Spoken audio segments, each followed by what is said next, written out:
No te rānei, I tīmata I te kai whakawā o te kōti teitei o te whanganui ātara, ki te āta whiriwhiri I te tono a te whānau āpanui, rāua ko Greenpeace, e pāna ki te tohu taunaha hinu, I hoatu rā e te kāwanatanga ki te umanga o Petrobras. Kei a pēr te Melbourne, ngā whakamahuki. I raro I te ture hinumata, me aro te minita e kōrero hia kei te ranginei a Jerry Brownlee, ki nā ture o te ao me nā take o te tiriti o Waitangi.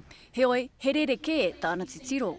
Quote, I did not consider matters relating to the protection of the marine environment as they were not matters for me to consider as Minister of Energy and Resources exercising a power under the Act. I understood that there were no international obligations relevant to the management of and exploration in respect of the petroleum resource that I should have taken into account as required by the Minerals Program.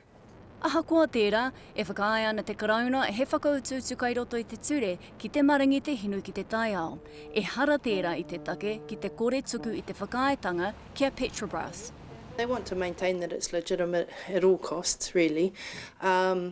They started off following the granting of the permit, apologising for not consulting and not following due process. Then they flip-flopped on that and said now they have followed due process, they have consulted, and they've produced a whole lot of what we probably refer to as fictional documentation to back that up. I uiui tia hoki a Brownlee I raro I ngā tikana o te tiriti mo tana kōrero tahi ki te whānau a Apanui, me tōna korearo ki te whakaruru hau I ngā take tiriti.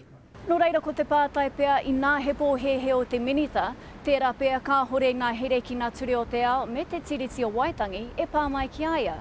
Certainly in regards to the treaty obligations that the government has, whether or not the government and the minister want to acknowledge that, that actually is the basis for their legitimacy in this country. If they don't want to acknowledge the treaty and the recognition of our mana and the protection of our tribal estates within that, then they actually have no right to be sitting in New Zealand governing the way they propose to do. Hei a pōpō ka whakarewa hia nā kōrero o te karauna, a I roto I nā marama e rua nei ka mōhio ko wai ka hua. Pea ta Melbourne, te karere. E te iwi hei whakawhānui ake I ona whakaaro e pāna ki tēnei kaupapa, kua hono mai a Rikirangi Gage mā ngai pū whero o te whānau Apanui. Rikirangi, tēnā rā koe e hoa? Tēnā koe e hoa. He hata koutou e whai nei I roto I te kōti? I rano te ture judicial review nei, ko hori ei mātou te krauna, me ki mā te ture e aki, nara mā te kōti, te minita. E whakamātautau pēnā I eke ai e rua I ngā tikanga I whakarite te tuture. Ko mātau e whakapai ana, ko hapa ia.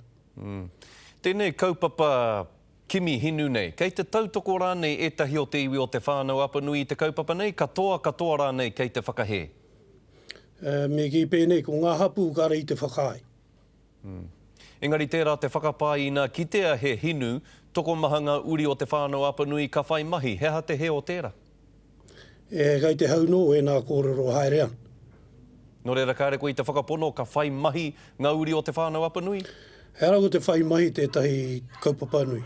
Ko te cheki te tai au, ko te pupuri I te mana, I whakapū mautia I roto I te tiriti. Ko era nā kaupapa nui mō mātau. Whai muri ngā koro mo te mahi mo ara tū mo ahuata. Engari tō mātau mana, tutu atahi, ko te tai au, ko te cheki te tapu, ngā taunga I tuko iwe o mātau mātua tipuna, I roto o mātau ringari. Kua whakahoki kōrero te kāwanatanga ki o koutou e pāna ki te mahi a Petrobras? Ko aua kōrero anō, kei te hana perātu aia.